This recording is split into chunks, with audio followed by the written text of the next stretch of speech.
इस कहानी की शुरुआत में हमें एक चीनी कपल को दिखाया जाता है जो हाल ही में कनाडा के टोरेस्टो शहर में आकर शिफ्ट हुए थे। लेडी आज डिनर से बाव बनाती है और उन्हें अपने हस्बैंड मिंग को सर्व कर देती है। मिंग जल्दी जल्दी बाव खाकर काम पर निकल जाते हैं क्योंकि आज ऑफिस जाने में लेट हो गए थे। लेडी भी बाव खाने लगती है लेकिन तभी उसे रोने की आवाज सुनाई देती है जिससे वो काफी डर जाती है क्योंकि वो बाव जिंदा हो गया था। किड बाव के हाथ पैर भी निकल आते हैं और देखते ही देखते वो एक बहुत ही छोटे बच्चे के जैसा बन जाता है जो बहुत ही प्यारा था। इसीलिए लेडी उसे हाथ में उठा लेती है, वो उसे देखकर लेती है और एक बेटे की तरह ही उसका ख्याल रखने लग जाती है। मगर बाव बहुत ही नाजुक और कमजोर होता है क्योंकि वो मैदे का बना हुआ था। इसीलिए लीरी उसका बहुत ही ज्यादा ख्याल रखती है, उसे खाना खिलाती है। वो रोज ही उसकी हाइट मापती है और उसे अपने साथ मार्केट लेकर जाया करती है जहाँ दोनों मिलकर साथ में चीजें खरीदते हैं, साथ खाना खाते हैं और अब वो दोनों काफी अच्छे दोस्त बन जाते हैं। इसीलिए लीरी उसे अपने साथ हर रोज योगा के लिए गार्डन लेकर जाती है लगता है जिससे अब वो कपड़े पहनने लग गया था। बाव जब भी किसी को फुटबॉल खेलता देखता था तो उसके फुटबॉल खेलने की बहुत इच्छा होती है, इसीलिए उनके पीछे भागने लगता है। लेकिन लीरी ऐसा नहीं चाहती थी, इसीलिए उसे फुटबॉल खेलने से मना करती है क्योंकि बाव को फुटबॉल खेलने की वजह से चोट लग जाया करती थी। मगर बाव फुटबॉल खेलना चाहता था, इसीलिए लीरी से ना तो लीरी के साथ खाना खाता है ना ही उनसे बात करता है, यहाँ तक कि उन्हें अपने कमरे में भी नहीं आने देता। ये देखकर लीरी को उसे मनाने का एक आइडिया आता है और वो उसके लिए उसकी पसंद का बहुत सारा खाना बनाती है। मगर वो खाना नहीं खाता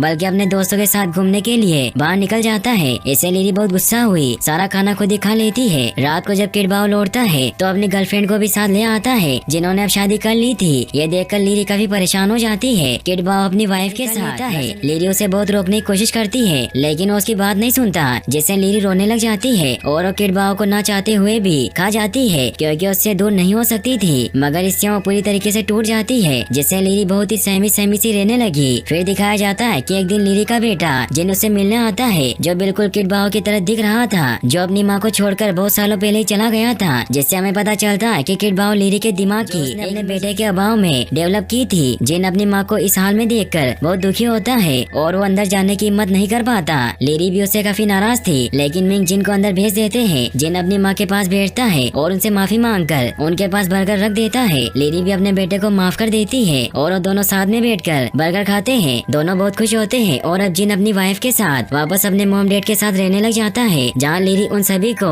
बाव बनाना सिखाती है और यहीं पर इस कहानी की हैप्पी एंडिंग हो जाती है। और गाइस, आपको ये वीडियो अच्छी लगी हो तो इस वीडियो का टेक दें और आप नेक्स्ट वीडियो कौन सी देखना चाहते हैं मुझे कमेंट बॉक्स में जरूर बताएं। Thanks for watching.